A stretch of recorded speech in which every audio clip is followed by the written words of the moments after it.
Hi, everybody. It is November 10, 2023. I'm telling you, something is up with time. Doesn't it feel like it was just Halloween? It just turned November 1. Now it's November 10. It's strange. The temperature here is very strange for me. Goes from hot to definitely cooler in the day, but really cold in the morning.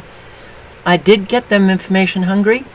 I'm going to play your video, and I just... Time is on my side. Yes, it is. No, it isn't. Sick and tired? I'm very sick and tired. I'm really sick and tired. And tired. Just tired. Well, I didn't know there was no garbage pickup today. Apparently everybody else did, but I didn't. And it's Veterans Day. I don't even know what the holidays are anymore in this country. They come and go. I'm unaware. But the only problem with that is I have one garbage can without a lid. And the javelinas, you gotta watch out for the javelinas that can come scooping through. So my neighbor next door, who is so sweet, I really like him, he's keeping my garbage in his fenced in area with his dogs. So yay, I don't have to have a garbage full of garbage bag inside. All right. I am tired. So, get your energy up, Carol, and let's do it. I want to say hello to Forever Flowers and Donnie and Lindy London and Information Hungry and TFL at War. It's Friday night, and I do hope that whatever you got going this weekend, that you carve out a little bit of time for yourself. Find some joy. Yeah, the lack of joy in one's life can really deplete energy. Sherry Hughes, thank you very much. Alright, let's see. Louisiana Skywatch. Hi. And, okay, Tom Tamata. And so now I know. And James Motley and Donna Davidson. And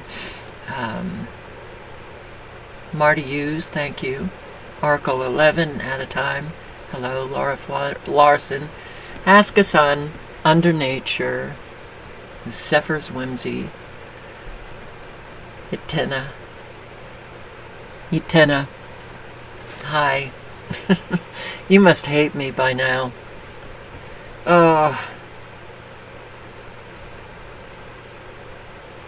Schmoody Cat.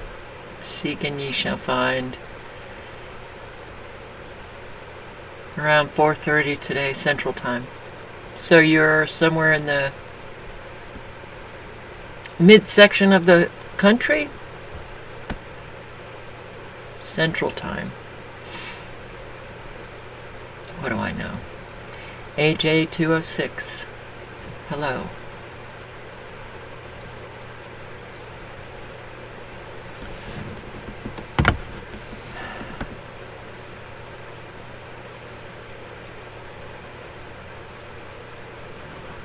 Okay. Sandra, hello. Let's just, I had a bit of a problem today with my computer, and I had to close all windows, all pages, when I was already all set up. So I lost a lot of information that I wanted to share with you. Got back some of it, but you know what? when you have problem after problem after problem, you just go, I'll try to repair as best I can, and that's it. I'm tired. Okay, so this was one of them. Okay, well, you probably don't go through the news like I do. Not that that's a judgment. I'm saying a whole lot of you have a life. I don't have a life. This is what I do. So, you might not know that a lot of homes are exploding all over the country. They're just exploding. But, oh, you want it to come in right when I start? Right when I start? Well, let me play this video so I can feed Babe. But this is going on all over the country. A whole lot of homes are being taken out.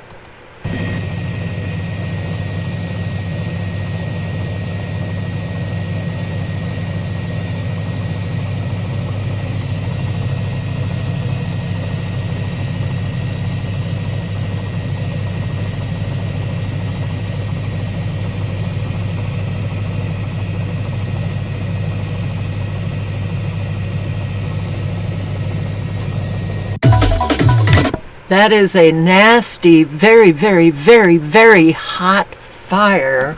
Looking a little lithium-like.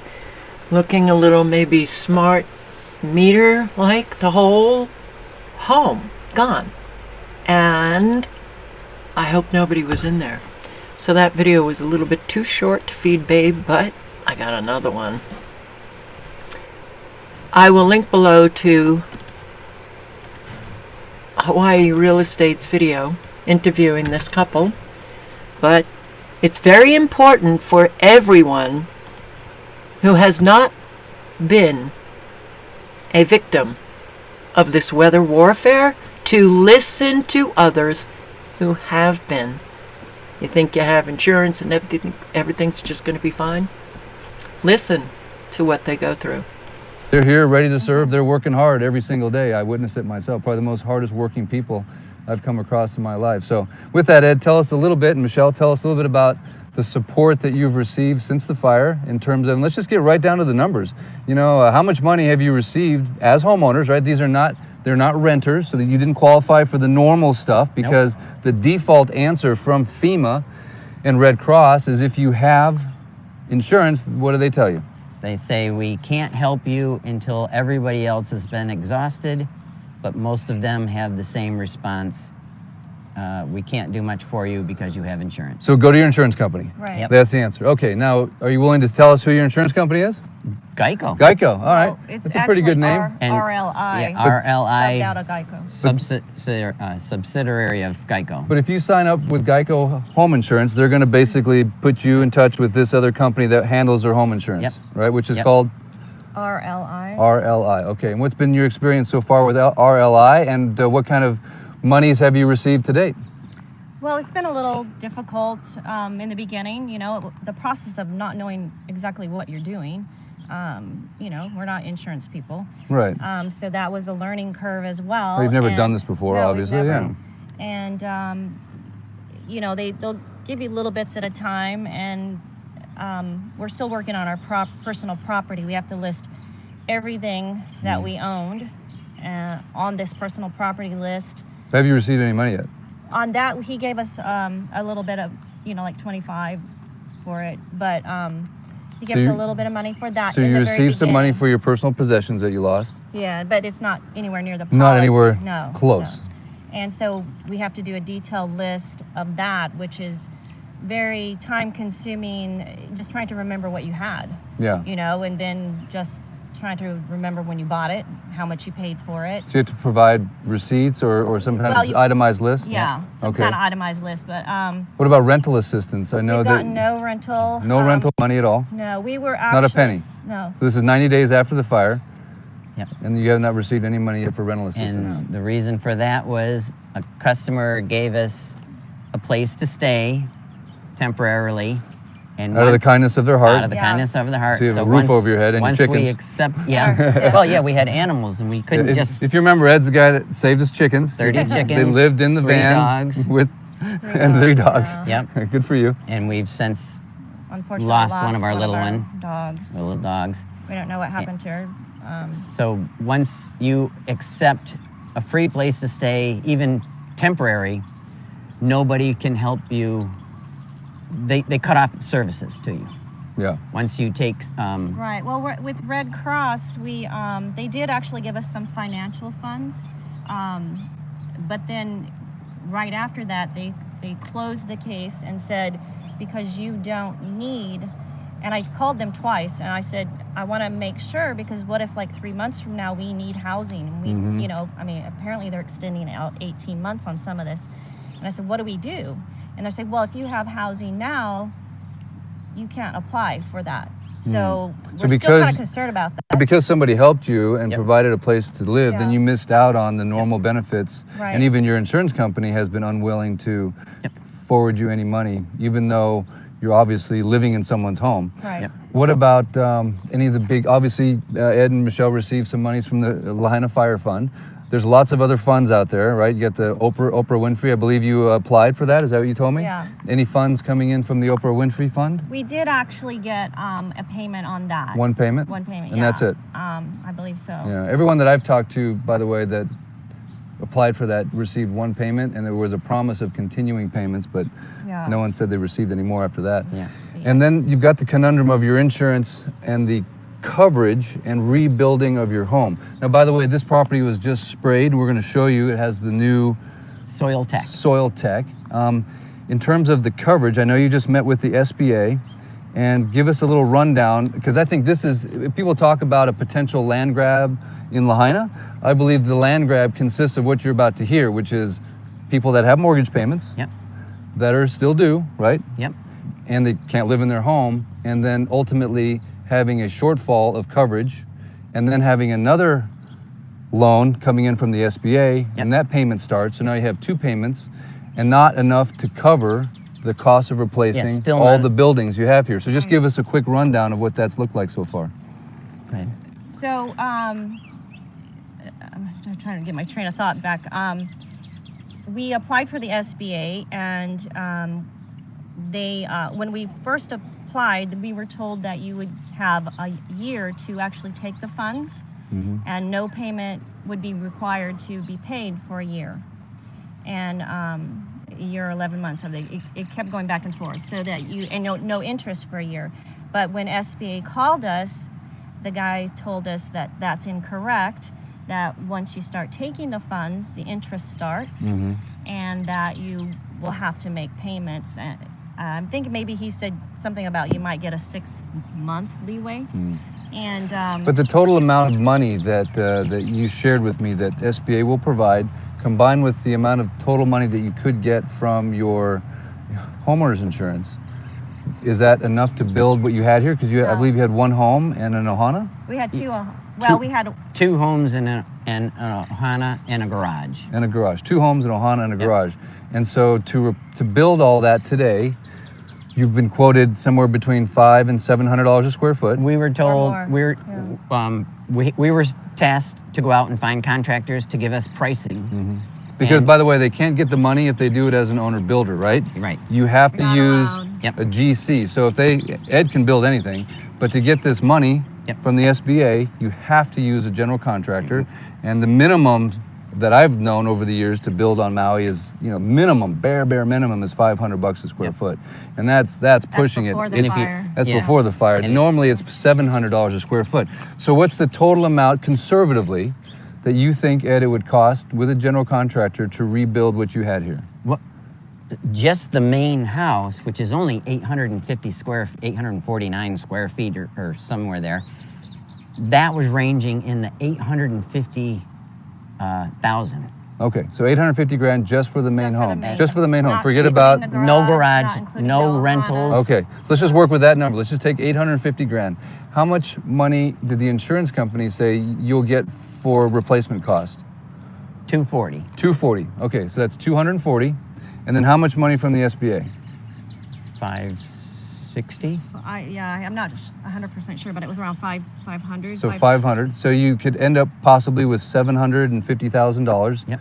between those two sources. That's not enough to rebuild the main home, obviously. and then you have to make a payment on the SBA loan, right? And then And you the still, mortgage. they still have their existing mortgage. So part of the challenge is that most people are going to want to not default on their loan because they don't want to lose their property, and that's the land grab if they default. You've been making your payments ever since you Oh, yeah. got burned down, right? So they're making their payments every single month for a place they can't live in. And then ultimately, it's not enough money, but you would have to take some of that money to pay off your loan. I'm not going to ask you how much you owe on your house, but let's just say hypothetically it's $400,000. Let's just say hypothetically. Then they would only have $450,000 or left to rebuild, which is not enough to rebuild half of a house. And that doesn't include redoing the septic. Right, yeah, talk a little bit about the whole situation here with the infrastructure, the water currently, the electric, and the septic, because I think it's really important for people to know. We're by the way, we're in Waiakuli neighborhood. We're at 120A Fleming Road. 120A Fleming Road, right across the street from the Chart House, where Front Street terminates. We're going to talk about that at some point in time as well, but not for now. So talk a little bit about the, what was I saying? The sewer. Yeah, the and sewer, water. thank you. I started thinking about the Chart House, sorry. They they just came and took our water meters. Everybody in So Waiakuli. everybody, Yeah, they we took the haven't water checked meter. everybody's, Yep. but- So here's you can see the connections for the water, right there. So the water meter's gone. They came and took all of theirs are there. Everybody's are gone. They just came and took them. Okay. We don't know why. Maybe they're defaulting now because of the fire. I don't know. So that's telling me that our lines are now open to all the debris. And everything they just sprayed here. Yep. So I'm guessing they can't use the water lines now, which is one of the scenarios that we've heard that they possibly cannot use the water lines. They'll have to put in all new water lines for all of Waiakuli, Lahaina Luna, and Front Street. So the amount of time that you're thinking in your head that that'll be before, say you had all the money you needed, right? Right now, just you had, $1.5 million bucks, which is probably what it would take to rebuild everything you had, in my opinion. Yeah. If you had all that money right now, when do you think, best case scenario, you would have the ability to move in based on what you've heard from the government officials? Is it a year? Is it 2 years? Is it 3 years? We're What getting have you heard? conflicting stories. Every time we hear one story or one estimate, we went to a county meeting last night to listen to the governor and I'm sorry, the mayor and other people. And they just said it's going to be a long time. We were asking when, a year, 2 years, 3 years.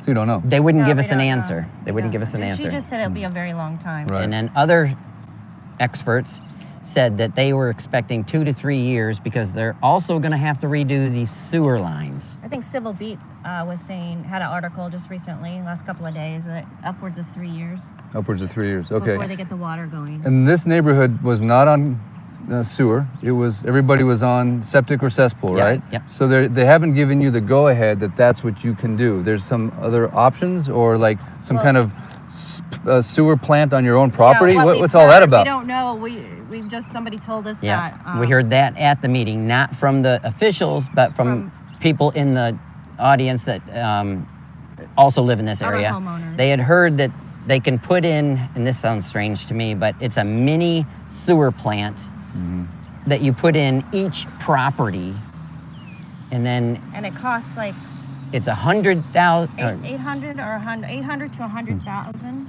to put that in, wasn't it? No, I think it was 100. 90,000, wasn't it? Oh, no, I 90, don't know. yeah, 90,000 Yeah. to put it in. And then a monthly fee. And then a monthly fee of $1,200. $1,200 a month. So I think the net of this whole discussion that you're going to hear is like there's a lot of confusion. Yes. There's a lot of misinformation. The data is changing on a weekly basis. Yeah. How many hours a day are you spending talking to SBA, FEMA, Red Cross, your insurance company? I've heard it's almost like having a full-time job. It feels like that. Yes, it definitely is. You're either trying to file paperwork to obtain something, if it's not a grant or it's, the SBA, or you have to send stuff and then you can't get into your portal. It's just kind of like Like a maze. Because we're Yeah. trying to go through all the grants and all the different places that you can get we money. haven't found a lot But of those. it's a lot of time. They require as much paperwork as SBA and FEMA does. Right, and then you can go through all that only to be like, oh, that's closed. Oh, we don't have any money. We ran out of money already. So there's a lot of that. Yeah. So on a scale from 1 to 10, how would you rate the financial support that you've received from the government agencies? On a scale from 1 to 10? We, So far? we actually haven't gotten anything from the government. Anything. Well, we got $700. $700. We got the Yes. 700 FEMA. They got their $700. Yeah. That's it. We did That's get all. that. And they are not unique. This is not a unique story. They don't stand out unless, honestly, I've heard people that were renting, right, that Yep. didn't have homeowners insurance. Yeah. They were much more able to tap into the FEMA and the Red Cross Yep. resources. But people that owned homes that had insurance, they got stuck with whatever their insurance company was doing. And some insurance companies I've heard are great, Yeah, some are. and other Yes. insurance companies are not great. And so in your case, Geico, would you say gets a thumbs up or a thumbs down so far? Well, yeah. Thumbs down. Thumbs well, down, yeah. we're Yes. Thumbs down. So, they are not unique. And for all of the years that I have been posting on all of these disasters, whether it's flooding, whether it's fire, whether it's tornado, this is what you hear. So everything that they were talking about, it would take them years to actually complete some kind of structure that they can live in. But isn't it kind of, you have to put in your own individual sewer plant that costs $90,000. You're going to pay $1,200 a month.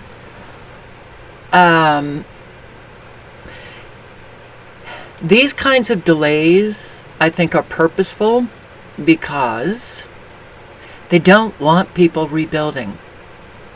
They want to get them so frustrated that they finally just say, you know what, I can't do this anymore. I can't fight with every agency. I can't fight with my insurance agents. I can't do this anymore. And whatever the government is going to give me for the land, I'll take it. That I absolutely do believe is part of this whole agenda, especially when you already had, from the outset of this disaster, it was definitely the first week that the governor came out and said, we're looking into ways that we can purchase everybody's private property. Agenda 2030, Smart City, 15-minute city, here you come. So, top chat. Thank you, Sherry. So, yeah, I'm going to put the link in again because it's an hour-long video with a lot of information imparted. And didn't he say you're going to take a walk through the property? And they had that, I don't know, that substance put on their property. Oh, wow. And just imagine, you're sitting eating dinner, or you're asleep, or, you're on your way to go shopping, and then suddenly you have disaster. A disaster alert.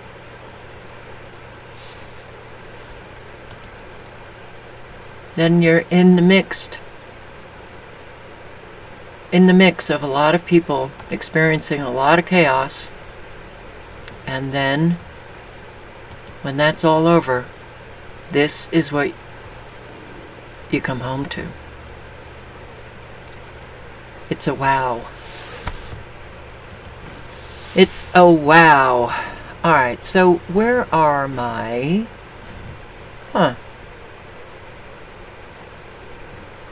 I had a video up of... Oh, come on.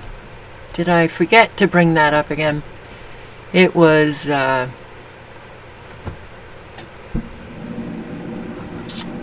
Oy, oy, oy. I'm not happy.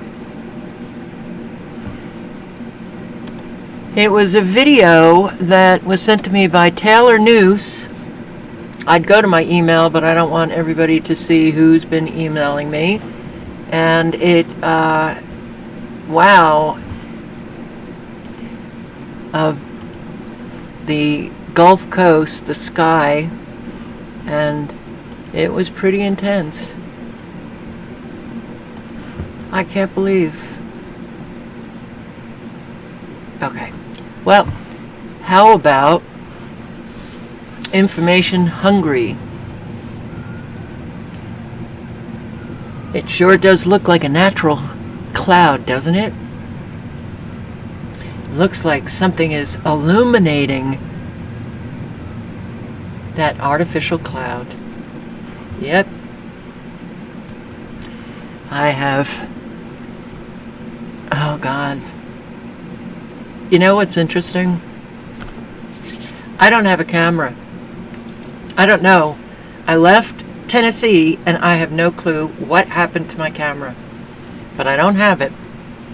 And I have been filming so much throughout my 13 years.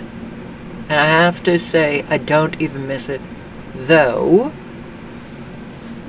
camera for security reasons. Yes, I do have that. Not going to tell you anything about that, just in case somebody's listening. And, but my actual, what are they called? Camcorder. So, yeah.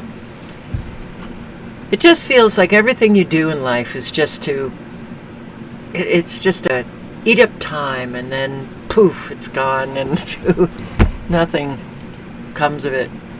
All right, so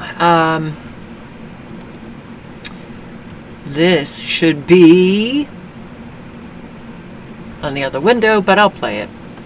Minnesota, the Council on American Islamic Relations says a Muslim woman was beaten at a Minneapolis gas station in what they say was a racially motivated attack. The Minneapolis Police Department telling us they're still investigating and no arrests have been made. It's unclear if the alleged attack was related to the war. Our Muslim women are much more visibly Muslim and therefore oftentimes highly targeted by individuals. Meanwhile, calls for an end to the fighting in Gaza continue to grow across the country. Nearly 20 students at Brown University arrested for refusing to leave a campus building while advocating for a ceasefire. Similar calls also heard at a massive rally in New York City's Bryant Park near Times Square. Emotions running high here at home as a war in the Middle East rages on. All right, Stephen Romo joins us now in studio. Stephen, going back to that fight that we saw. Yeah. Okay, well, we're a protest country. Mostly peaceful, of course. Louisiana Skywatch, I had your video open. Also, the pink, yellow, green showing up in the sky. That's the ionization taking place. A whole lot of what is happening with the electromagnetic frequencies, with the nanotechnology, with the artificial clouds, with the geoengineering, is visible to the naked eye. You'd think that people might question it. You'd think, but no. So, party, the party's over. It's time to call it a night. Have you lost count yet of the number of things in our country that are broken? The justice system, public safety, education, medicine, money, transportation, housing, the food supply, the border, the news business, the arts, our relations with other countries, our relations with one another. That's just the big institutional stuff. At the personal scale, it's an overwhelming plunge in living standards, loss of incomes, careers, chattels, liberties, poor health, especially mental health, and failing confidence in any plausible future. Yeah. Okay. Why aren't people screaming? The reasons behind all the failure and loss are pretty straightforward. The business model for operating a high-tech industrial economy is broken. Okay, well, the reason for the failures, it's purposeful. All right, but let's go on. That includes especially the business model for affordable energy, oil, gas, nuclear, and the electric grid that runs on all of it. We opted out of an economy that produced things of real value. That's what we did. That was purposeful, but why did we do that? Why did we let these politicians destroy what could have been the most fabulous country in the world? Not because of the people. Well, it needed the people to manifest that, and it had a document that it could have, but it didn't. We, the people, failed. So, forget about it. I don't think anybody really cares. We opted out of an economy that produced things of real value. We replaced that with a financial matrix of banking fakery. That racket made a very few people supernaturally wealthy while incrementally dissolving the middle class. We destroyed local and regional business and scaled up what was left into a supergiant predatory companies that can no longer maintain their supply chains. Fragility everywhere, in everything. Except those who are wealthy, they're fine. Everybody else, not so much. So, while we continue to just speak about what's going on, inform, report, post videos, that's not enough. A third major Burger King franchise declares bankruptcy. I don't care about Burger King. I don't care about McDonald's. I think most of you probably know that about me, but I include this because it reflects the real serious downturn of an economy that once you listen to our fabulous president, whoa, America's growing economy, brought to you by Visa and MasterCard. The only thing growing is debt. That's what's growing. Borrowing is the only thing sustaining this spending spree, the spending spree of our government.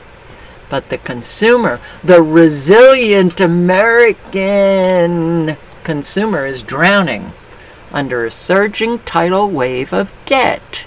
What's going to happen when suddenly no one can pay back the debt? Ow. Well, here we go. And wages are actually going up. Not just in your industry, but wages are going up. It's a fancy way of saying is median household wealth has grown by 37% since the pandemic, meaning people are better off, 37% better off. And wages are actually going up. Not just in your industry, but wages are going up.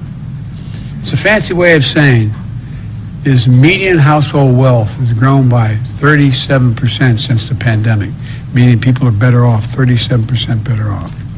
And wages are actually going up.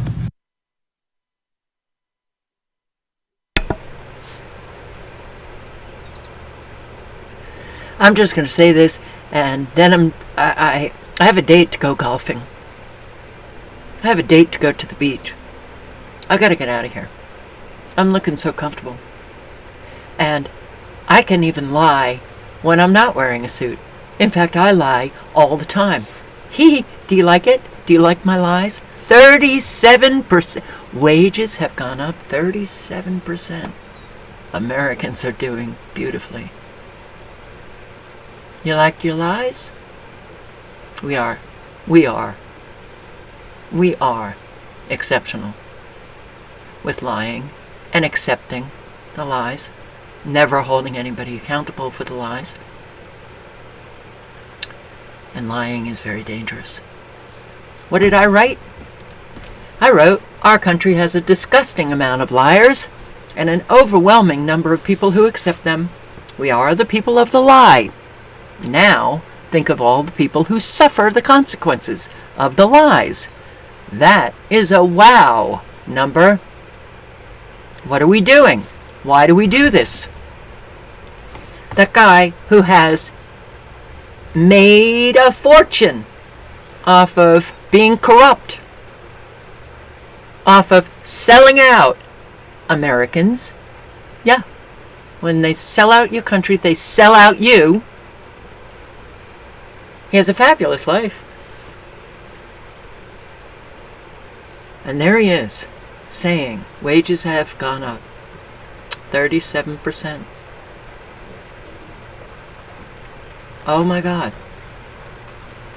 I want to hear something from somebody else. Like that they too hear the lie and they're upset by it. They should be upset by it. Everybody should be upset that we are a fucking moral disgrace. The Americans, morally superior, exceptional, and we're disgusting.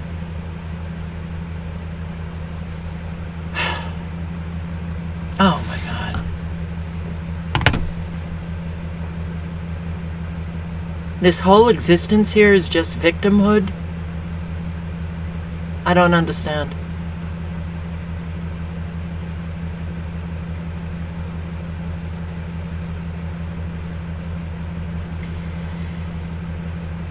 Yeah, he's talking about himself. And this is amazing. Speaker Mike Johnson, House Speaker, evangelical Christian, rah-rah Israel, pumps the brakes on Biden impeachment. Newly minted House Speaker Mike Johnson, Republican from Louisiana, is a no-go on a Biden impeachment despite ample evidence that the Bidens received and distributed large sums of money from foreign sources, which raises obvious questions over foreign influence and pay for play. And we're going to look the other way. We're going to walk the other way. Let's not play the blame game. Let's not play the blame game.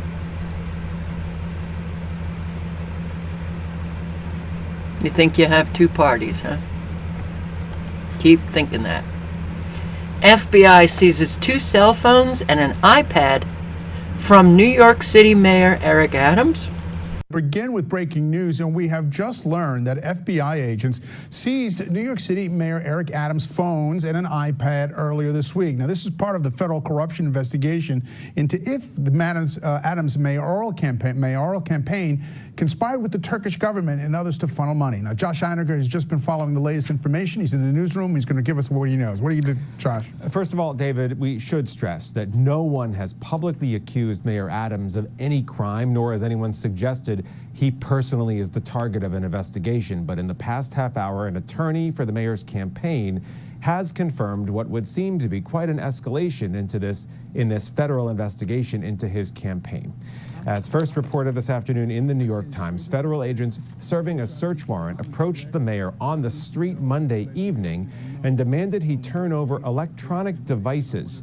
Federal agents reportedly walked right up to the mayor, told his security detail to step away. Then they joined him in his SUV and took from him 2 cell phones and an iPad. The FBI searched the home of his lead fundraiser a week ago, part of an investigation into straw donations that might have come from a foreign country.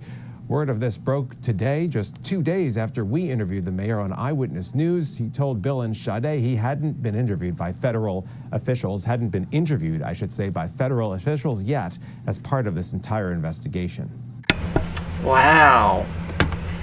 Wow, that's exciting, isn't it? So surprising that a sitting politician, a sitting government official might be involved in corruption.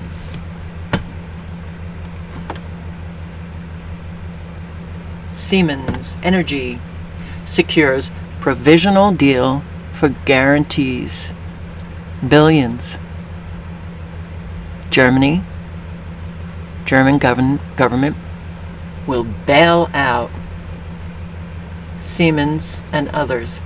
German government, Siemens, and other parties involved in talks to cover billions of euros in project-related guarantees for Siemens Energy have agreed a deal in principle. 3 people familiar with the matter said Siemens Energy makes gas and wind turbines, as well as large converter stations, vital energy equipment for the country's efforts to gradually phase out fossil fuels. So as your energy prices go up, your bills come in. Oh wow, it looks like it's skyrocketing.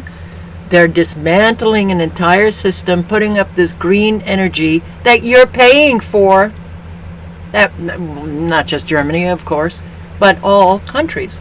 We're paying. We pay for our own demise. We pay for our own demise. Now, you want to talk a silly people? So did you hear about this in Australia? Major outage of the internet, smartphones, iPhones, landlines. Did you hear about this? I just heard about it today, but this was apparently about 3 days ago. Optus outage causes chaos in Australia before services restored. The services were out for, I think, about 12 hours, left nearly half the population without internet or phone on Wednesday, throwing payment, transport, and health systems into chaos, raising questions about the fragility of the country's core infrastructure. And just wait until we have no more cash. Okay. Which is coming. All of these cyber attacks, all of these outages, I feel are deliberate. Getting people used to the chaos, the outage, the big one that's coming. I should say if the big one's coming, but I think this is a big one in Australia. I hate when he leaves his truck running. Okay. Ugh. This is a big one. This, I think, is the biggest one in Australia. Wow. Hang on. I can't close the window all the way. Oof.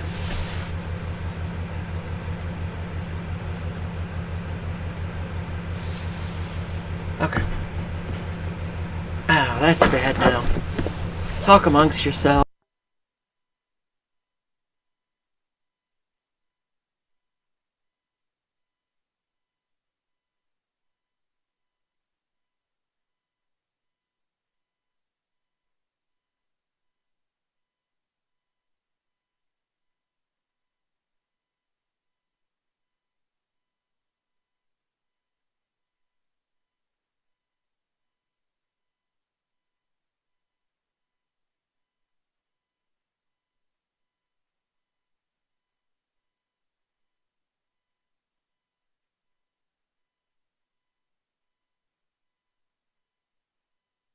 All right.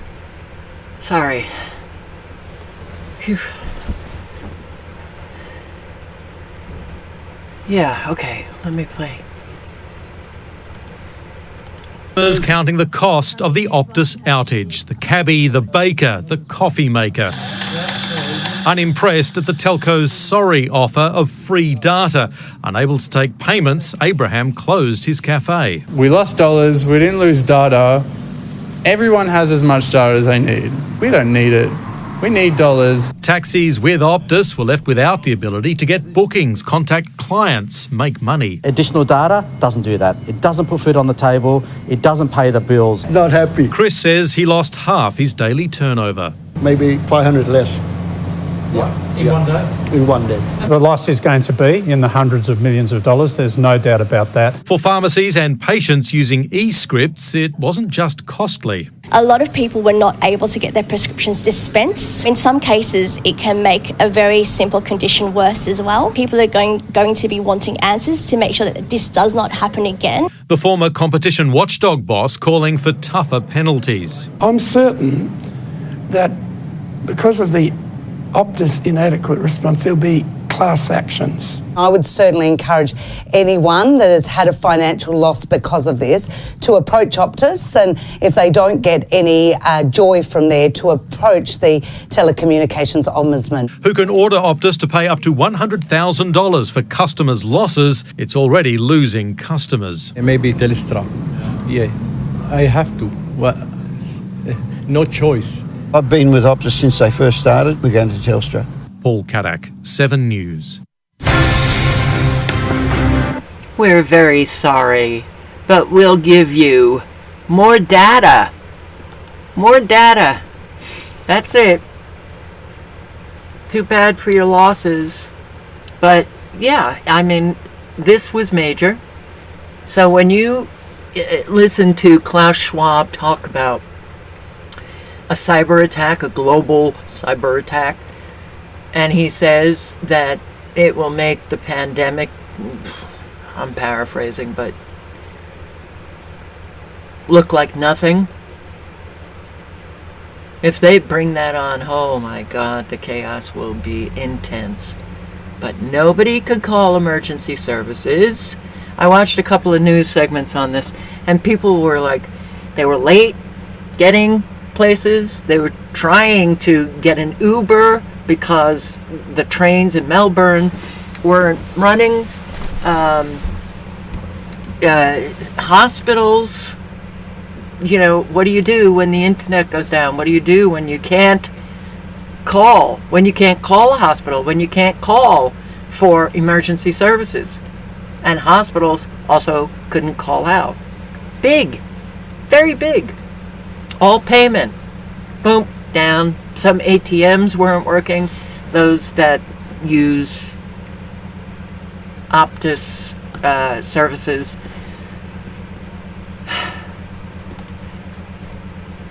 China unveils plan to mass produce human-like robots, calling it new engine for growth.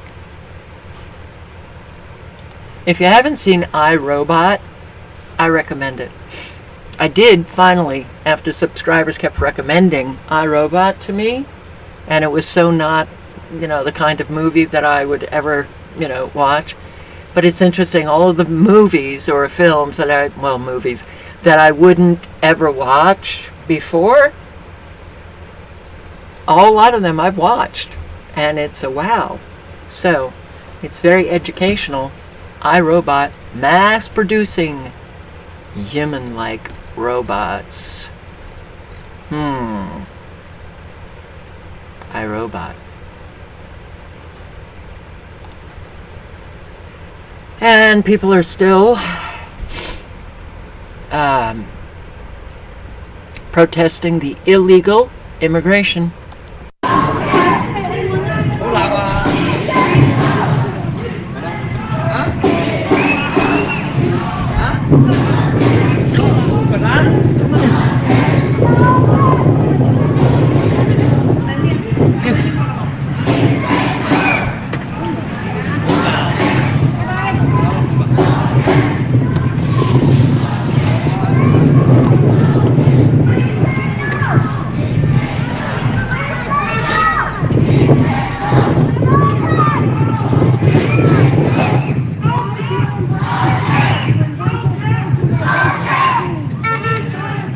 The signs say we pay taxes, we have a choice.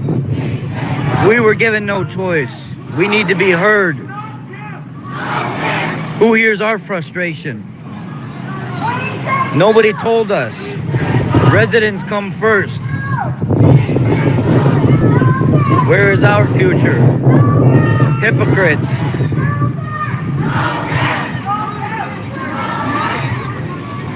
Protect our children, save our home. What's up, boss? How are you? Yeah.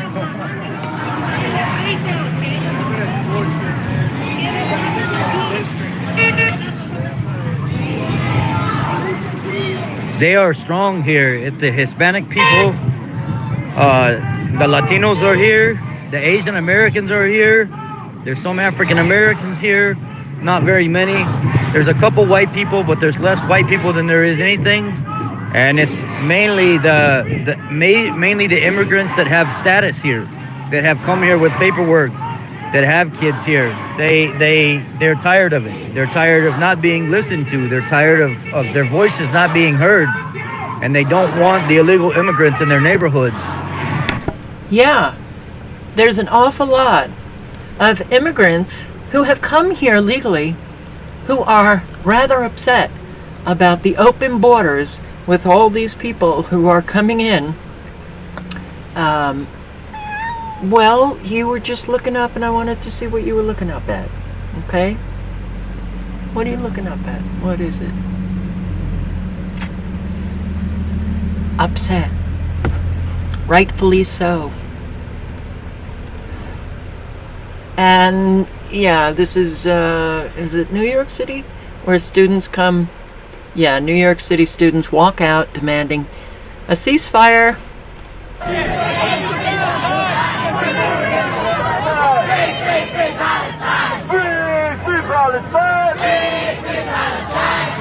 Free Palestine! Free Palestine! 1, 2, 3, 4! 1, 2, 3, 4! We don't want your bloody war! We don't want your bloody war! 1, 2, 3, 4! 1, 2, 3, 4! We don't want your bloody war! We don't want your bloody war! Very good. But also, when you know that part of the plan is to create an awful lot of chaos, problem, reaction, solution, right? So you have people protesting the illegal immigrants, and you still have some protests on police shootings of Black Americans. You still have, well, there's a lot of mini protests about evictions, and now this war. So it looks like things are just heating up. And this is heartbreaking.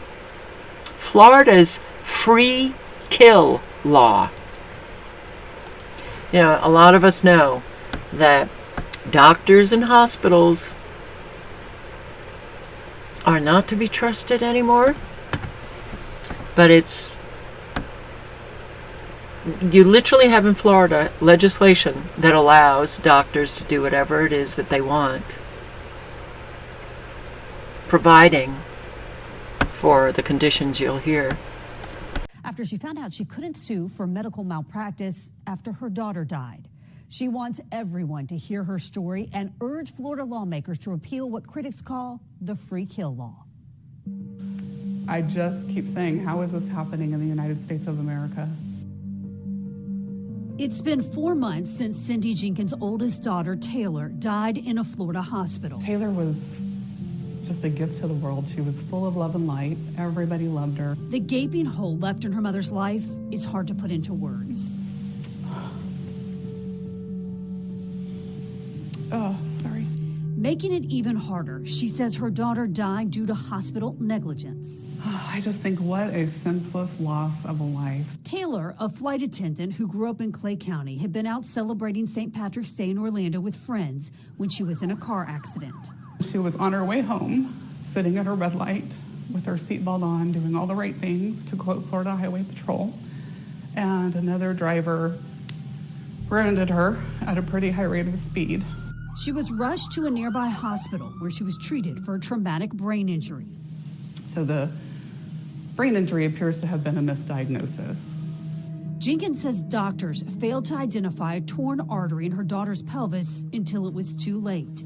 She comes out of the CT and they realize she has a life-threatening torn artery. And pretty much she had gone into heart failure, organ failure. She sustained hypoxic brain injury from not getting blood and oxygen to her brain. How convinced are you the hospital was responsible for Taylor's death? 110%. You can't convince me otherwise. They ran with the brain injury diagnosis, and she laid there in blood internally for hours and hours and hours. Had Taylor died 3 months earlier when she was 24, her mother would have sued. But because she was 25, no attorneys would take the case. And that's when the questions began. How old was Taylor? She just turned 25. Was she married? Not yet. Did she have children? No. We can't help you. And that's when I learned about Florida's free kill law. The law has been on the books since the 90s. It means that you don't have access to the judicial system to hold negligent doctors and hospitals accountable when they negligently kill your family member. So they call them a free kill. Republican Florida Representative Spencer Roach co-sponsored legislation to repeal the law, but it's never passed the state Senate. The living can sue, but the dead cannot. And we call that a free kill because it's virtually free to let the patient expire, but it can potentially be very costly if you save their life. So it's this perverse medical incentive to let someone die rather than try to save their life because you're trying to avoid a medical malpractice suit. The law applies only to medical negligence. It prohibits claims if the person who died is an adult over the age of 25 and has no spouse or children under 25. It's the number one reason we decline medical malpractice cases. There's no recourse for what that doctor did wrong or the nurse or whoever it may be. There's no recourse for that negligence. Attorney Kevin Moore says his office gets calls every day from families stunned to learn that they can't sue for medical malpractice. It's a brother or a sister or an adult child, and their mother or their father just passed away. And you can clearly see that there was medical negligence. I mean, even if they were to absolutely just cut off the wrong leg and you die as a result, no matter how blatant it is, you still don't have a claim if you don't have a spouse or a minor child. The law was designed to rein in malpractice premiums and keep doctors from leaving Florida. And these are heart-wrenching stories. Republican State Senator Clay Yarborough has been hearing from outraged families and says he's considering sponsoring a bill next session. Most of the medical community is doing a fine job, but we need to make sure that the accountability is there so that issues like this don't happen again in the future. Given that we're the only state that has this type of draconian statute protecting bad doctors who are killing people on the operating table, I think this is a case where Florida needs to follow the rest of the nation, repeal this draconian law from the books, and allow these folks to get their day in court. The push to repeal this law has bipartisan support, but Representative Roach is skeptical it has enough support right now to pass the Senate.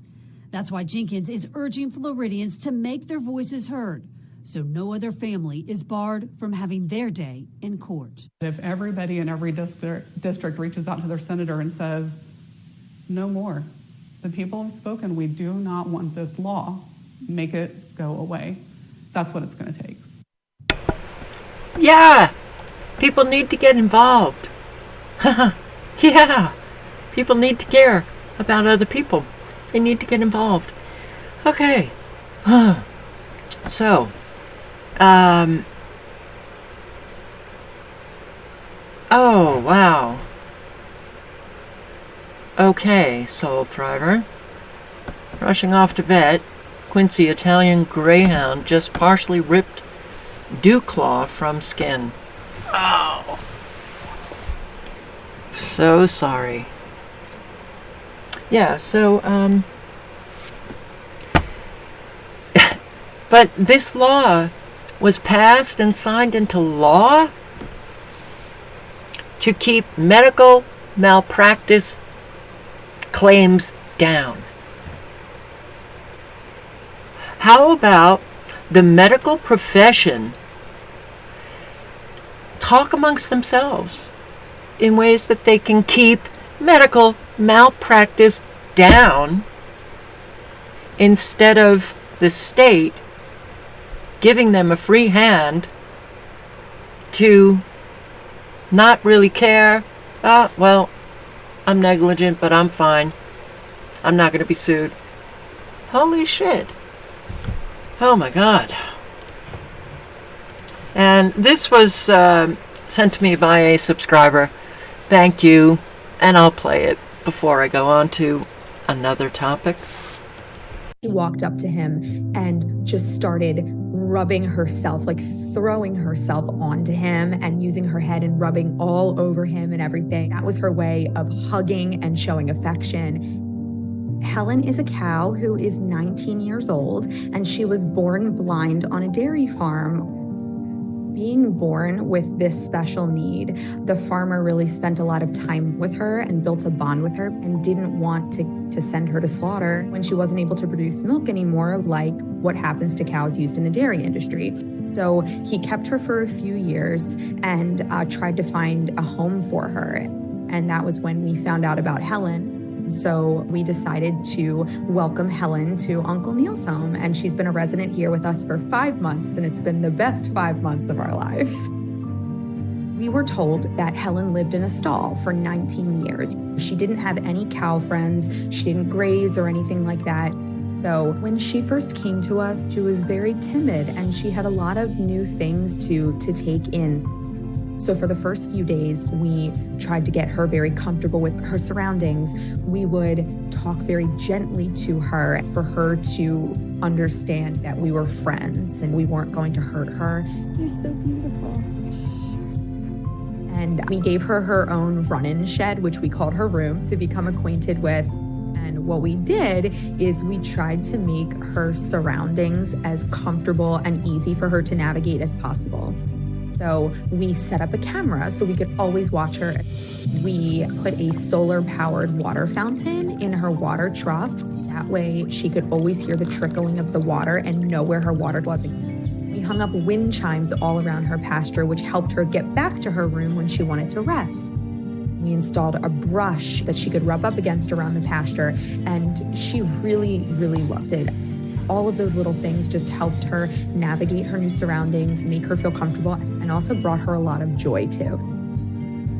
There was one day where my partner was in the pasture cleaning, and I feel like this was the day that we knew that Helen was telling us that she felt safe and that she loved us and she was happy. So one day she walked up to him and just started rubbing herself, like throwing herself onto him and using her head and rubbing all over him and everything. That was her way of hugging and showing affection. In Sanctuary, Helen, she really lives every day to the fullest, and she leads with love. She has met a few cow friends, and she is always licking them and licking us. Like if you're around her, she just wants to lick you to death. She is so, so sweet, and she's always smooching people, and she just has so much love to give. She is up on her feet all day, every day, just enjoying the pasture and grazing. And she likes to sit and stand underneath the wind chimes and listen to the chimes in the wind and just enjoy the music. She thinks music is beautiful, so we play, her favorite song is the Hawaiian version of Somewhere Over the Rainbow, so we play that for her all the time. Knowing Helen has really been the greatest gift, and she really enjoys her life. She's very happy. Oh, wow. Unbelievable. No, yes, believable. Oh, you guys, what is going on? So, yeah, okay. Wouldn't it be great if we all treated one another like we treat our animals, those who treat their animals well and lovingly. But for the abused two-legged, I've said this for a long time. You know, those who rescue animals, abused animals, if you've done that work, which I have, it requires a tremendous amount of patience. It requires a lot of just allowing the animal to do, to live as it wants to live. You don't jerk the animal around on a leash or, force the animal. You have to have a lot of patience and allow that animal to begin to trust you and feel safe. And later on in life, I started thinking about what we do for abused animals to get them to trust us is what the two-legged really needs. But forget about that. It's easier to do with a four-legged than it is with a two-legged. And that's why an awful lot of people never really heal. So,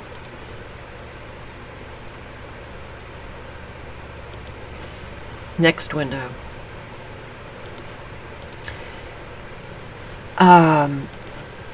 Middle East focused Marine Command cancels birthday ball. But I found out that this is an annual ball that goes on for the Marine Corps.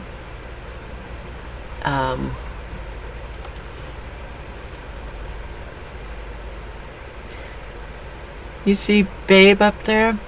And little one is down here. Are they playing? I hardly ever see these guys playing. Or is Babe trying to get away from?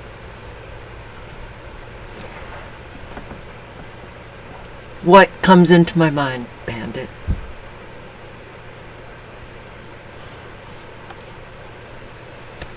So yeah, Marine Corps component of U.S. Central Command. Ah, yes. CENTCOM. Canceled its annual birthday ball, the birthday of the Marine Corps, citing unforeseen operational commitments. Jeez. Marine Corps Forces Central Command's birthday ball has been slated for November 16 as a celebration of the Marine Corps' November 10 birthday, according to Commander Major General Chris McPhillips. Because of the uncertain situation, the MARCENT commander wants to avoid a last-minute cancellation that would burden Marines, families, veterans, members of the community with trying to recoup money from ticket sales, reservations. That was a Marine spokesman who also said that the decision, it was a tough decision to cancel the ball to the dynamic and uncertain security environment in the CENTCOM area of responsibility. The command counts 21 countries in the Middle East and surrounding regions in its area of responsibility. So they canceled this big deal ball because of what's happening in the Middle East, which, oh, by the way, we're not just sitting back, we are already involved. And will our involvement grow? I think it will. Pentagon confirms series of new attacks on bases in Syria and Iraq after latest U.S. airstrikes. American troops were hit 4 times by Iranian-backed groups in the Middle East after a U.S. strike Wednesday on a Iranian facility in Syria. You know, I think Americans really think, not everyone, Americans on the whole, believe that any other country that attacks us, that they're always in the wrong and we're always in the right. that silly people. Really silly people. They actually think that we can just take over countries. And if those countries begin their self-defense, even though it might look a little offensive, it's self-defense. Get the hell out, Americans. We've been asking you for years, but you're still here and you're still stealing our resources. They still have this idea that they're in the wrong and we're in the right. Isn't that strange? Isn't that a strange way to think? Yeah. Iran warns of inevitable expansion of war after IDF conducts flag-raising ceremony in Gaza. מקום יותר משמעותי ומהותי לסיים את הקרב הזה בחופי עזה. התחלנו אותו לא טוב. סיימנו. Oh boy, that must have been quite the battle to conquer. Really? On an unarmed people? Israeli military official says Gaza is theirs. We returned. We were expelled from here almost, 2,000 years. Not 20. We started this battle, divided and ended it united. We are fighting for the land of Israel. This is our land, and that is the victory, to return to our lands, get rid of all Palestinians. But if somebody says, and it's not just Palestinians, an awful lot of these people who are protesting, an awful lot of Jews are also in these protests who say, from the river to the sea, free Palestine. Right? Okay. But hey, that they're considered, terrorists and absolutely, a moral disgrace because they interpret that as Palestinians wanting to eradicate all Jews and take over Israel. But it seems that, Israel wants to take over Palestine. It's quite the conflict, huh?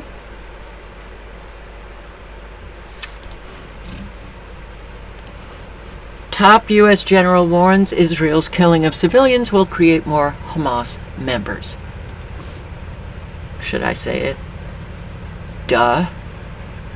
There goes that trick again. Duh. Of course it will. Of course it will. And what the Zionist government has been doing in the Gaza Strip, the settlers in the West Bank, that will only create more violence. How come people just can't seem to get that? Okay, well, seems pretty obvious.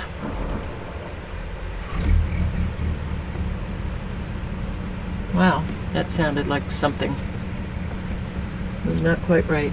So, listen to this. And I will link below again to Novara Media, their channel. I am liking the commentary. So, check it out. The link is in the chat. Wait.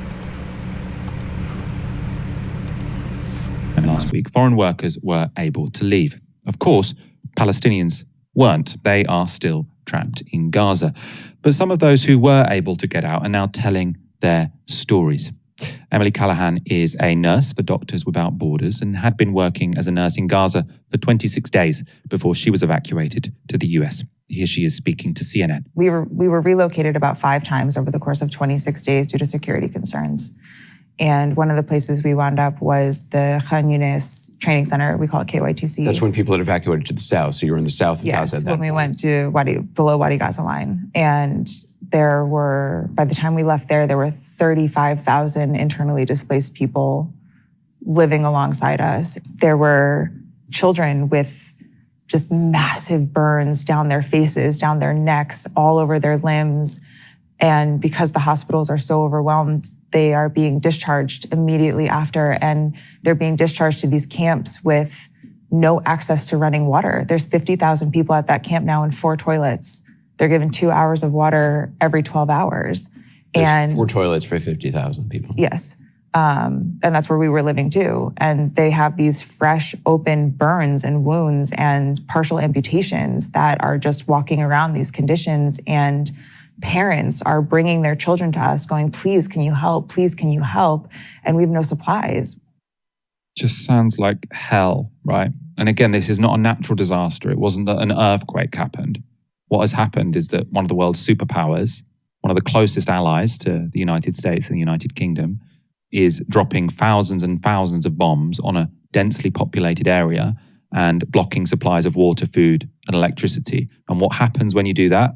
Oh, yes, you get tens of thousands of people, many of them with severe burns, as she was talking about, many of them with partial amputations, as she was talking about, sharing 4 toilets without running water, right? This is just a hell on earth, which is being created by our ally, and people from all political parties, or from Labour and Tories at least, are going out and saying, yeah, more of this, yeah, more of this. A ceasefire, that would be a terrible thing to do. We need more of this because otherwise we're not going to be able to defeat Hamas. So sorry about those 50,000 people sharing 4 toilets, constantly worrying that their family members are going to get bombed, constantly worrying that they're going to get bombed. Because remember, being on a refugee camp doesn't stop you getting bombed in Gaza right now, right? But that's all fine and dandy, according to so many people in the West. Thank God we have nurses like Callahan on CNN sort of telling the truth about this. Callahan, so the nurse there, also talked about the support she received from Palestinian staff working for Médecins Sans Frontières. They were standing between us and desperate people. They made sure that they were talking to every official that they could find, trying to push us through, trying to get us on the bus, trying to get us out. And we're standing there and we're watching these incredible men who have sacrificed everything for us, who have sacrificed time with their families, their own physical safety, their own water supply they were giving to us. And we're watching them fight to get us across the border, knowing that we were not bringing them with us. And they didn't waver. Ibrahim was right in the front with our passports, fighting so hard to get us on. And we get to Arish that night and find out his parents are dead. They were losing family members and friends. You said if it wasn't for your national staff, you think you would have been killed by people who were just desperate. We either would have starved to death or run out of water. They were the ones that negotiated all of that. Gaza's a small city, so everyone knows everyone, and they would call in favors and call their friends and say, who do you know that has food? Who do you know that's open? Where can we get this? And they would drive all over the place to find water. And when we ran out of bottled water in Gaza, they were the ones that were able to figure out that the water truck was coming here at these times. And, oh, I know this guy has a grocery store and they still have power. So I think I can probably get something from them. Like when I say we would have starved to death without them, I'm not exaggerating. Good answer to a very loaded question. Because you know I don't like Anderson Cooper, but I find it very interesting that mainstream media does seem to be moving towards telling some truth about this war. Now we know what they did with the Ukrainian war.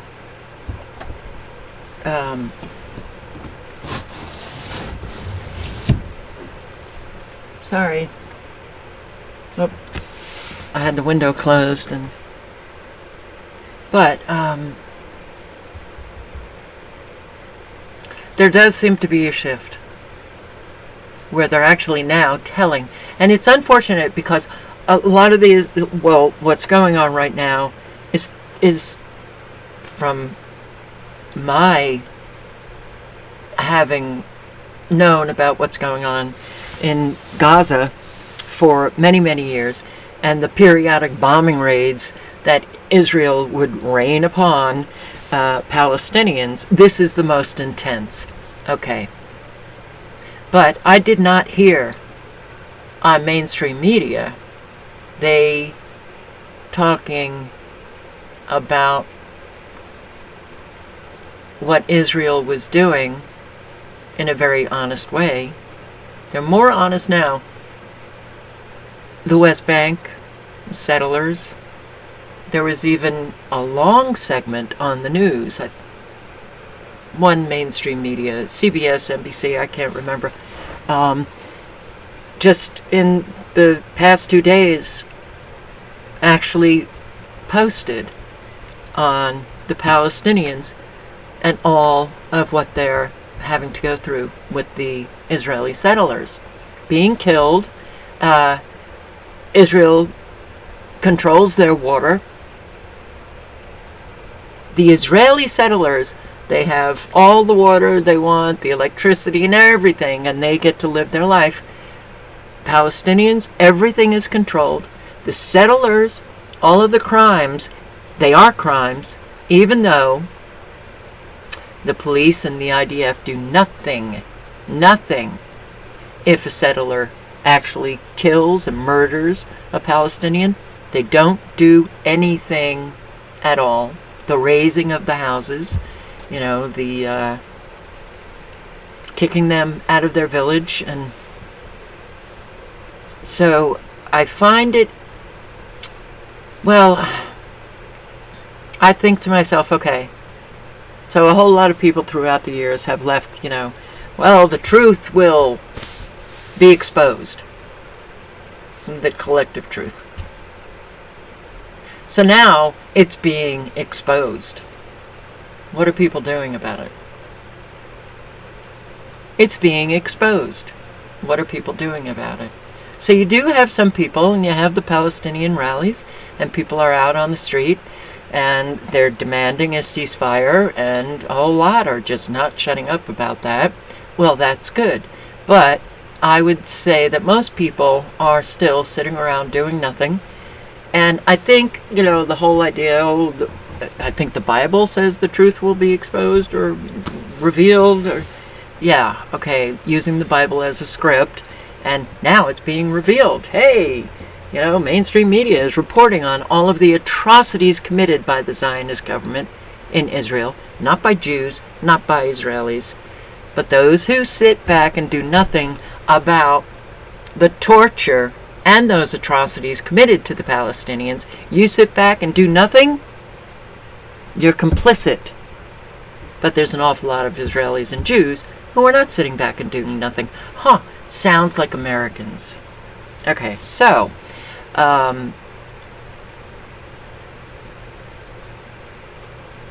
when the truth is revealed, you do expect people to respond appropriately to that truth. And I don't think an awful lot of people do. And that pisses me off because I just don't understand it. So, Jews arrested protesting outside Chuck Schumer's house for Gaza. And I will put the link to this video in the chat. I do hope that you can at least circulate information, because there's an awful lot of people out there who do not perceive Jews correctly, and they need to. They need to understand that, yes, there's an awful lot of Jews and Israelis that think and have the same values as you do. If you have values. And a whole lot of Israelis or Jews, they're just like the Gentiles who speak a good game, don't really live their principles, but they're not engaged in any, rah-rah Israel. Boy, I'm seeing a lot of violence against Jews, against Muslims, who aren't in Israel, who aren't having to suffer the war, but they're all kind of bringing mini wars to one another. And I wish this would stop, but I don't want, people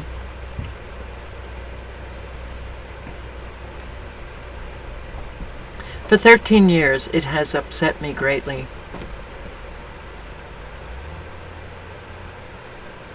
With all the people who have been writing, "It's the Jews, it's the Jews, it's the Jews."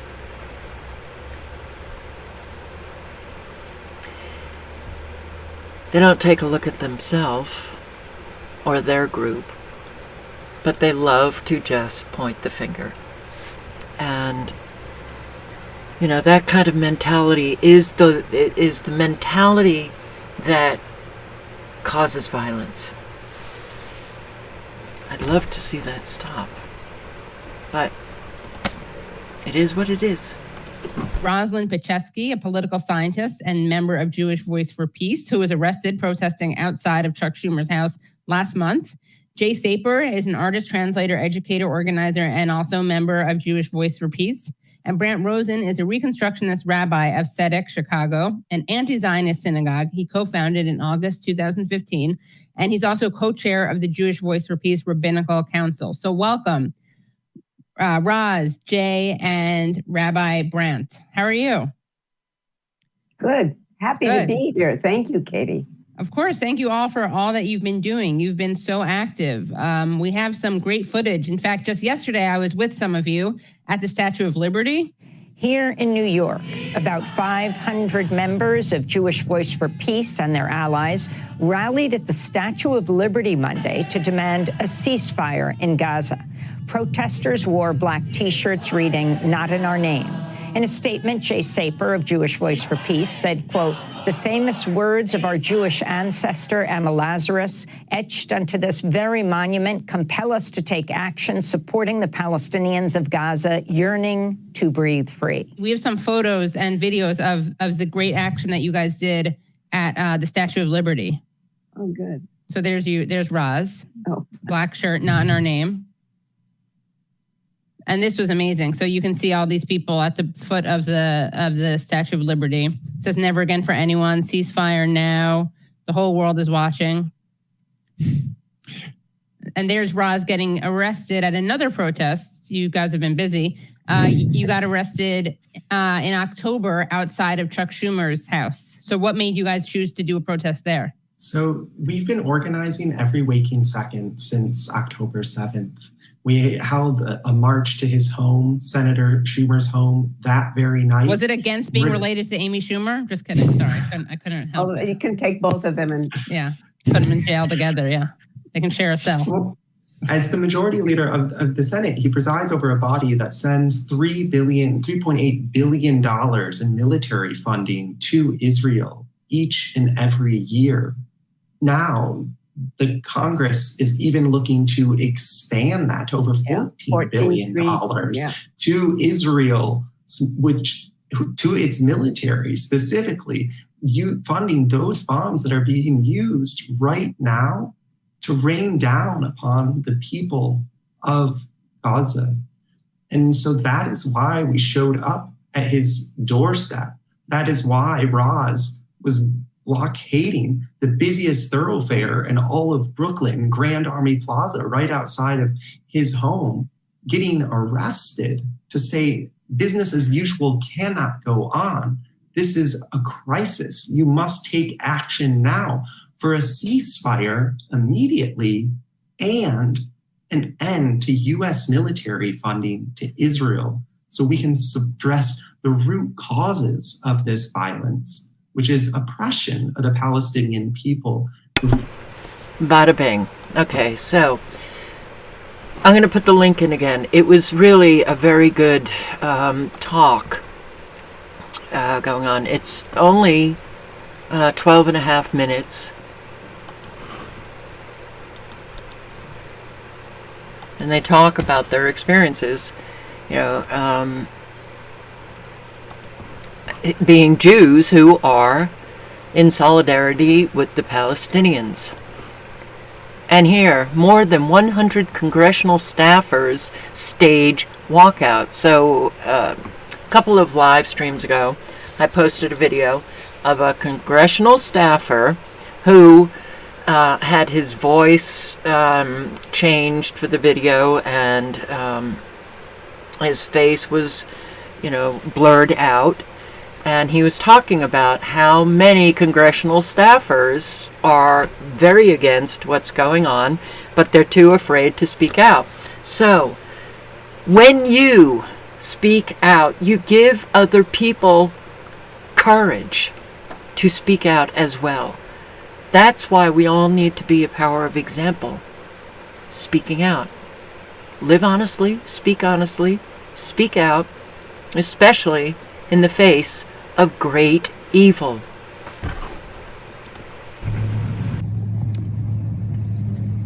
We are congressional staffers on Capitol Hill, and we are no longer comfortable being silent. We were horrified by the brutal October 7th attacks on Israeli civilians, and we are horrified by the overwhelming response by the Israeli government that has killed thousands of innocent Palestinian civilians in Gaza. Our constituents are pleading for a ceasefire, and we are the staffers answering their calls every day. Most of our bosses on Capitol Hill are not listening to the people they represent. We demand our leaders speak up, call for a ceasefire, a release of all hostages, and an immediate de-escalation now. We are gathered here today to mourn the loss of every single beautiful and innocent life. We join now in a moment of silence in interfaith prayer for those who we have lost.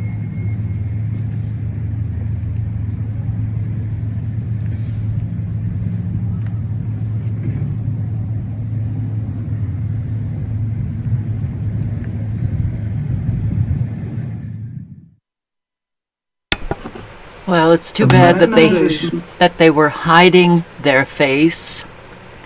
Even the ones sitting in the back, everybody had a mask on. But I don't think, I think if any of the representatives in Congress watch this, they'll know who they are. But okay, little by little, right?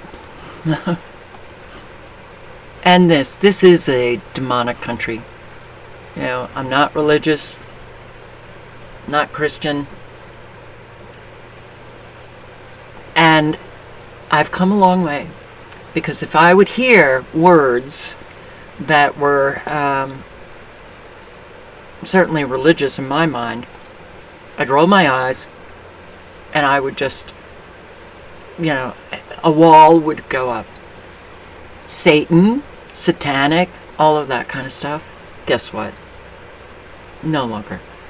Clearly, this country is satanic, and it's really disheartening to see how many Americans claim that they're not, but they live a satanic lifestyle, which makes them pretty much consenting to Satan's rule. Christians, where are you? Good about your life today. Probably seen this, but Rashida Tlaib, the one Palestinian member of our House of Representatives, has been censured for comments on the Israel-Hamas war because it is okay, it is acceptable, it is in fact morally imperative that you enthusiastically endorse the genocide which is taking place right now in Gaza. But if you condemn it, you get censured.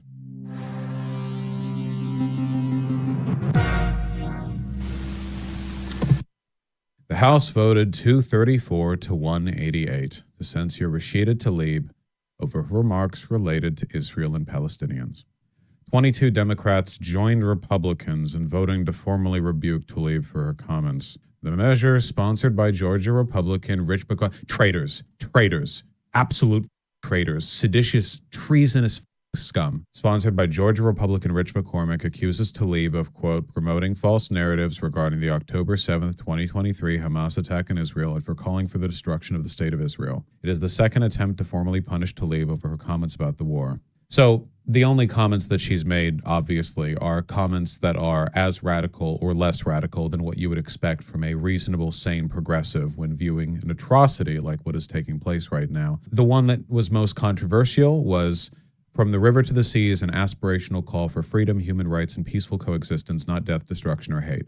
My work and advocacy is always centered in justice and dignity for all people, no matter faith or ethnicity. This was considered an endorsement of the phrase from the river to the sea. As you can see, it has, I didn't mean to click and open it. I just wanted to highlight the text. It has 40,000 likes right here. And then Zionist shill fascist account Stop Anti-Semitism right here at the top reply. From the river to the sea refers to the full erasure of the Jewish state from Jordan River to the Mediterranean. It is also the battle cry of Hamas, a savage terrorist group. You echo terrorists. Okay, I've said this before, but it's really important to understand. From the river to the sea, Palestine will be free can mean a variety of things depending on who is saying it and what. For the actual technical semantic meaning literally just means Palestinian people will be free from between the two current borders of Israel. So that space, Palestinian people will be free. It is incredibly bad faith to imply or to state that every utterance of this statement is necessarily genocidal. It really depends on who's saying it. If some Hamas militant is screaming it, then I will probably assume what they mean is an ethnic cleansing or genocide of Jewish people from the river to the sea. And on the other hand, if somebody like Rashida Tlaib is saying it, I think it's far more likely that what they mean is that, I don't know, maybe Palestinian people could be free in the territory that was theirs until the Nakba, right? That would be cool, I imagine, if they were free. It's a statement with a lot of loaded meaning, and I think for that reason, it might be a little bit unwise to say it. Like if I was in Rashida Tlaib's position, I would go back in time. I'd simply not say that specifically. I would still say, in essence, everything that she has said, and possibly more.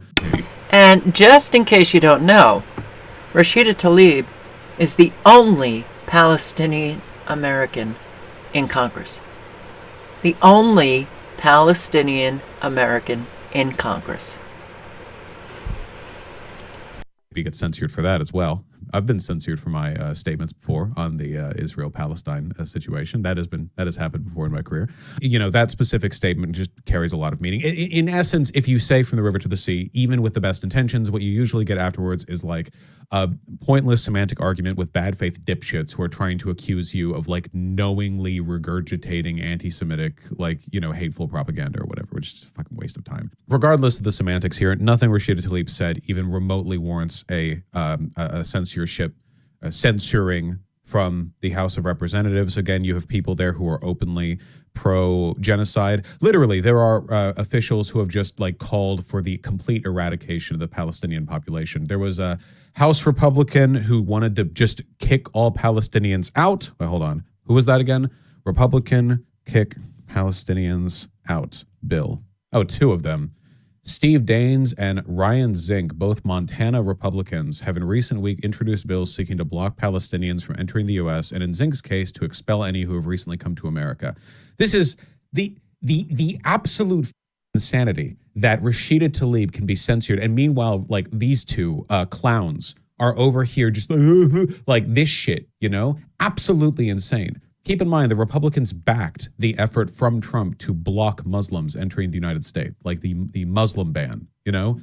The idea that like the antagonism and the hate in this dynamic is coming from Rashida Tlaib is just willful endorsement of genocide. There is absolutely no like equivocation here. There isn't any like, well, what if they have a point? It's just, if you support the censoring of Rashida Tlaib, you are pro-genocide, you are a monster, you're a demon in human skin, possibly not even, and you just are disgusted by calls for peace the same way that like a vampire retreats from the light. You're a demon, you're not even human. Rashida Tlaib is a human, which is why they hate her. I expect this of Republicans. I also expect this from some Democrats, but that doesn't make me any less angry at them. I'm furious with them. Everyone should be furious with them. It's sickening, not only as a matter of like your position with regards to Israel and Palestine specifically, but also in terms of political expediency. The fact that Republicans can do whatever the they want and not get censored or punished in any way, shape, or form, but you would assist the Republicans in a Republican-led and backed effort to censor calls for peace from the only Palestinian member of the House of Representatives. Sickening. It's disgusting on a political level too. Like even if you just completely ignore the ethics of the situation and only focus on like just the Democrat versus Republican, what's good for our side, what's good for their side bit. Like Jesus. I know there are a lot of Democrats who are fucking petrified of getting primaried out by like an AIPAC-backed moderate candidate or something, but God almighty.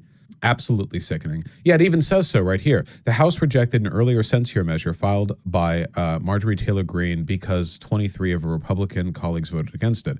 Many said they disagreed with Greene's language, accusing Tlaib of leading an insurrection, words which were not included in McCormick's resolution. Leading an insurrection. Oh my God. What the hell? Oh my God. She's calling for a ceasefire. Yeah. Well, she's leading an insurrection, I guess. This is the idiocy that we are subjected to on a daily basis should upset everyone. I don't know what happened here, but something drastic has happened to this country. And here, this woman in Florida, is she in Florida? I believe she's in Florida. Representative Salzman shouts all of them to how many must die. And that was in response to what you will hear from this woman right here standing up. We are at 10,000 dead Palestinians. How many will be enough? One of my colleagues just said all of them. Wow. One of my colleagues said all of them. One of my colleagues also stated that this is going to dry up their fundraising if we vote on this resolution. I also want that, that's what we've become in this state. That's what we've become in this state, where we don't care about innocent babies that don't even get the opportunity to blow out their first birthday candle. This is so sad.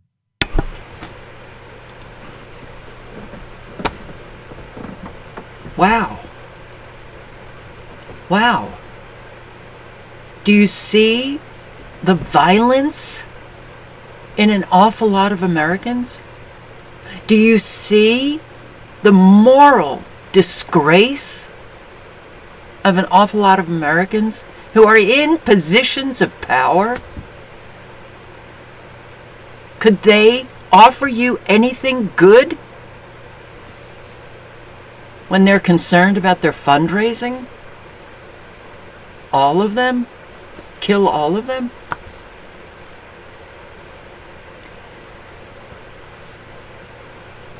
You would think that this crisis that is taking place right now would wake up all Americans, and they would be motivated to maybe change things. No. No. President of the United States, what would you be urging Israeli Prime Minister Benjamin Netanyahu to do at this moment? Governor DeSantis. I would be telling Bibi, finish the job once and for all with these butchers, Hamas. The first thing I said to him when it happened was I said, finish them. Finish them. I would tell him to smoke those terrorists on his southern border, and then I'll tell him as president of the United States, I'll be smoking the terrorists on our southern border. If you want to stop the 40+ attacks on military personnel in the Middle East, you have to strike in Iran.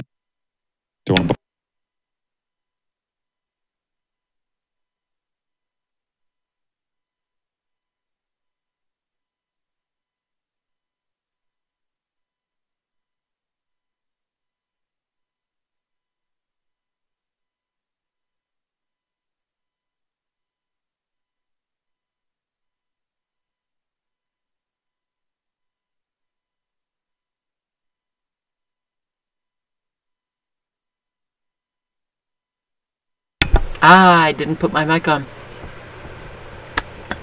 Kill them all. Finish him. You don't have two parties. You have one party. And it's all about war. We are seeing how murderous, how violent, how immoral are Americans today. And that should wake up everybody. And they should be motivated to want to change things. But unfortunately, an awful lot of Americans are just like DeSantis, just like Nikki Haley, just like Ramaswamy. And Rick, is it Rick Scott? Really? Bomb Iran. And do you know that their calls to do this, they're wanting Netanyahu to do this, they're wanting to have a war with Iran, leaves you as an American less safe, leaves all Israelis and Jews, wow. I wouldn't want to be living in Israel right now, because I think a lot is going to continue to take place. And we're going to see more Israelis die because of what their Zionist government is doing and what the United States government is doing, because we are like this with Israel, leaving them far more vulnerable to attacks from other countries in the name of protecting them. Next speaker is Abraham Awad. Good evening. My name is Ibrahim Awad.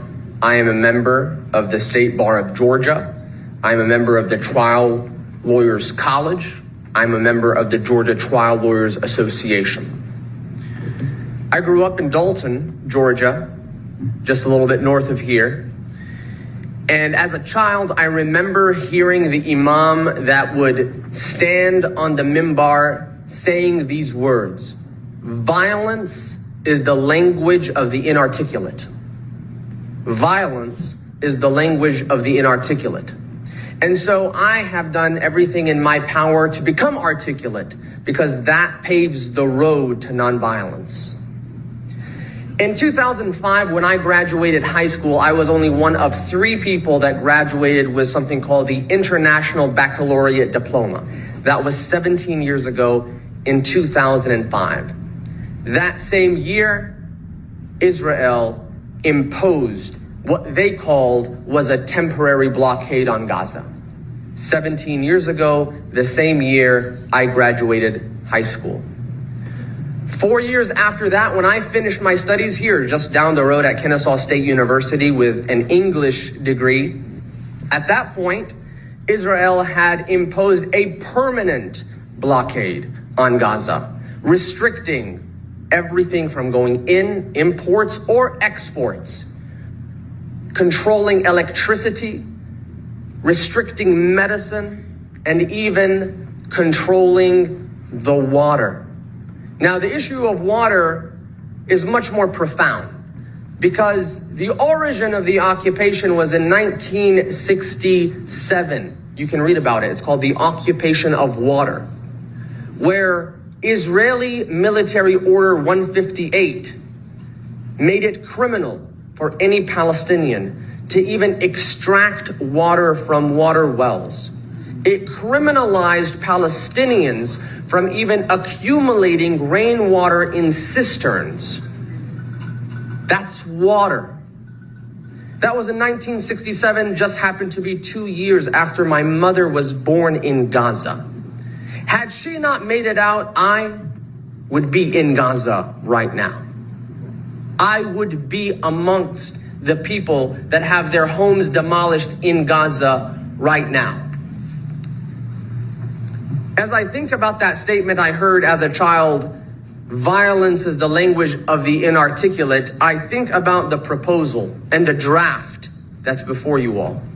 And I see the words unwavering support to Israel. And I don't think we're being prudent. I think our support should be conditioned on something, maybe like the extermination of children, maybe like the extermination of civilians.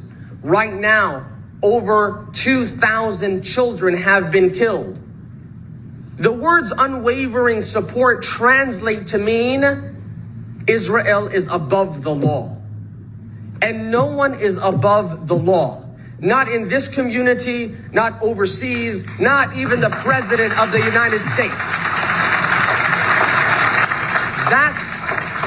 that unwavering support should be withdrawn.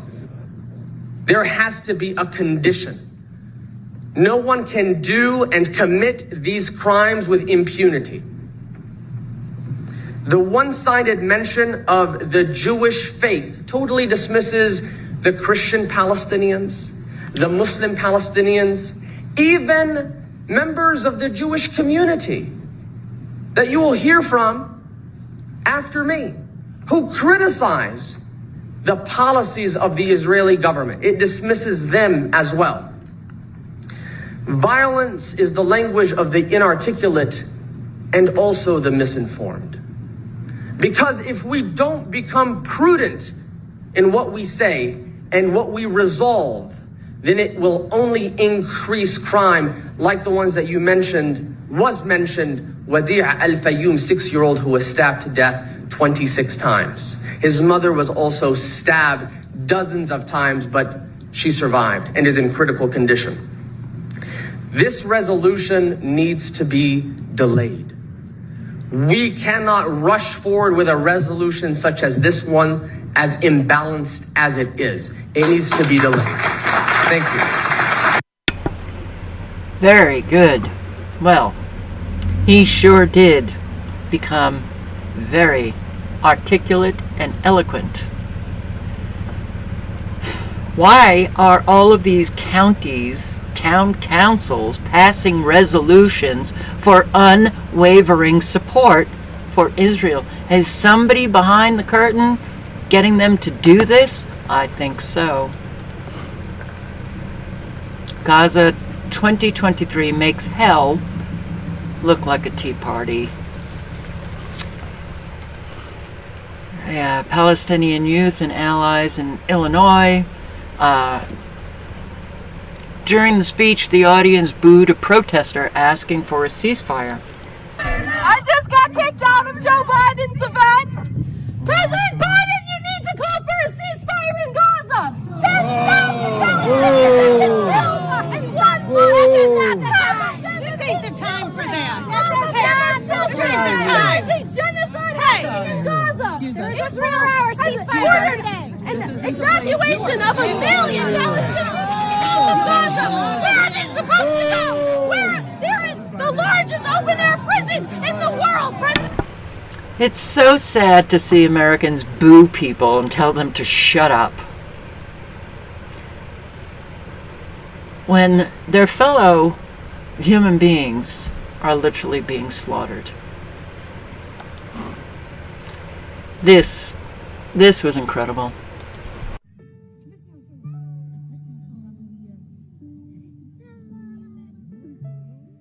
اسمها لولو أول ما يصير لها قصف بتجري وتروح بتتخبى في حضن ستي بتخاف من القصف البس زيها زينا جبناها من الشمال بقى يعني القصف شغال وخطرنا في حياتنا عشان نروح هذا الصديق إن هي بالنسبة لي ومعزتي كتير لها حبيبتي جبتها من الشمال علشان هي بتخاف من القصف خفت إنها تشرد فجبتها معي أأمن لها بطعميها وبشربها في دس في حدا بتبرع للخيم اللي هنا بتبرع في معلبات لحم ومعلبات جبنة ومعلبات أشياء زي هيك وكلها هيك بناكلوا هيك في المعالق بس جبت لها هذه كتير عزيز علي المس يعني كويس وهاي الولاد برضه قاعدين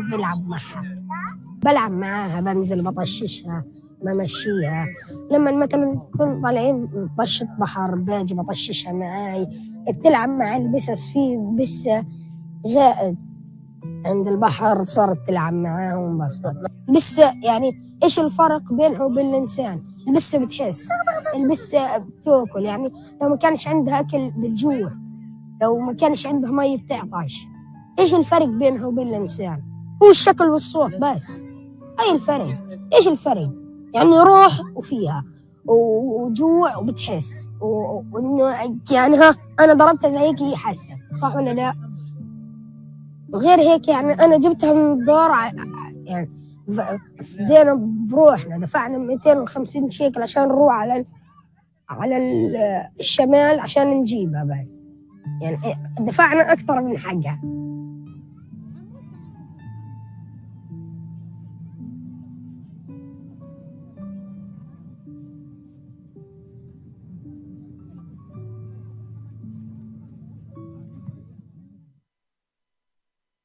Wow.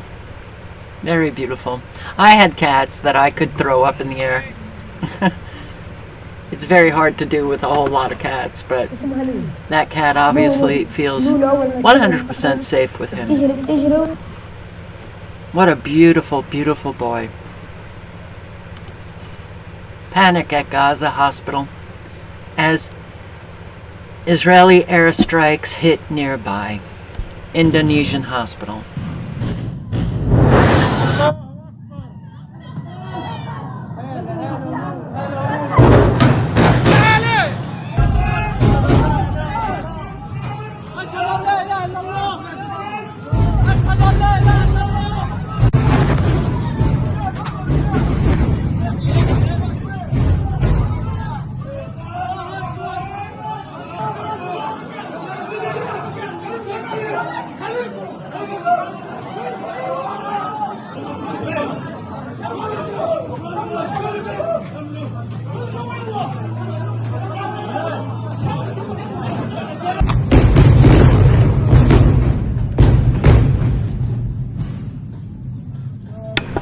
Well, according to the Geneva Conventions and or international law, bombing hospitals is in violation of those laws.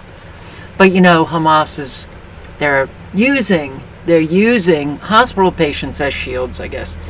They're using civilians as shields, like the U.S. doesn't, like Israelis don't. Did I mention in a live stream that there was actually a report from some humanitarian agency, and I don't even want to try to remember which one, that said that their studies of countries, militaries that use human shields, Hamas was way low than an awful lot of, U.S., Israel, much higher. Maria Dengler. I'm the author of The Hands of War, which talks about the Holocaust, which is a memoir about my experience as a Holocaust survivor, a survivor of the worst bombing in the Second World War in Europe, and the worst firestorm ever, all done by the Brits and the Americans, it was called the Operation Gomorrah. I'm a civil rights activist, I'm a pacifist, an activist for peace, and I'm here to ask our government and others to stop Israel from killing people in Gaza, from allowing Gazans to be free the way we give them the same rights, elemental rights that Israelis experience. This is my wish. I'm here. My husband and I have been here this week every day. We were here last week protesting with Jewish Voices for Peace. Big demonstrations. We'll be here tomorrow. I'm 87 years old. In 2 weeks I'll be 88, and I'm still doing this for decades now, and I don't think that never again is only until it is again.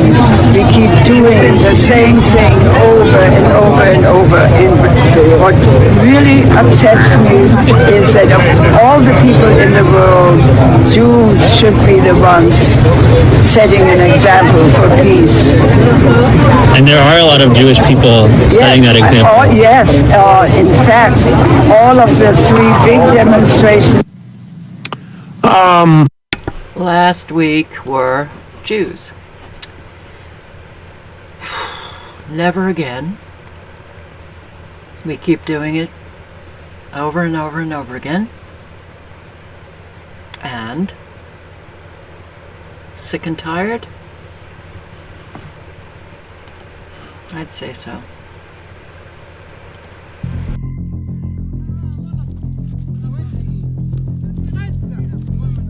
We want to go to my sissy house, to get can I see my dad again? I just want to see my dad. مشينا في نظام طابور كبير واليهود كانوا على شقين وما كلموناش، ضلينا ماشيين رافعين ايدينا ورافعين هوايا بس والرايه البيضاء.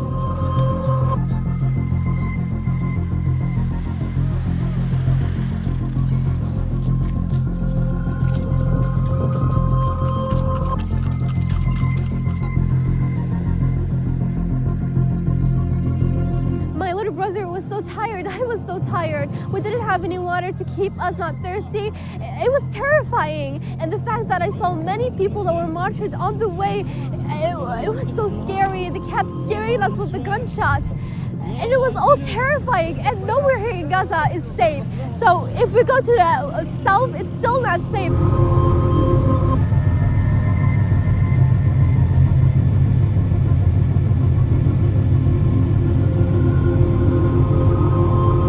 تلاقيهم الدبابات والجيش بيرفعوا الهواية وإيديهم والرايات البيض حتى يفوتوا هذا الممر الآمن.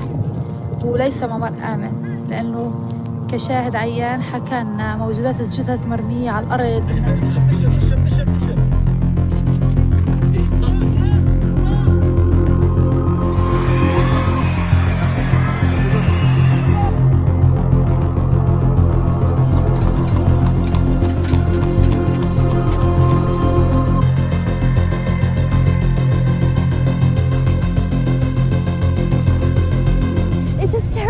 To think we could have died while we're walking, trying to find a safe place. This is Nakba once again, and it's terrifying. We can't live this anymore.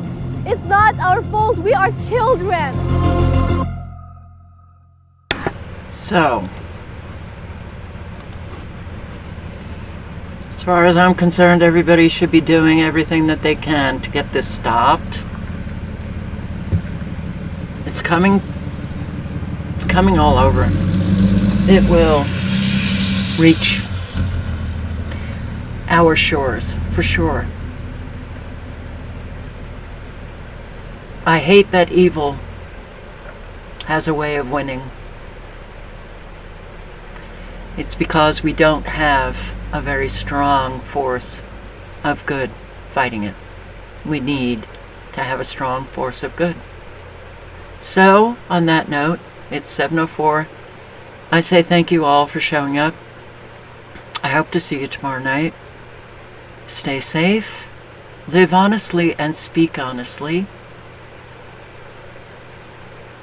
And that means, in order to do that, you've done that work of self-reflection.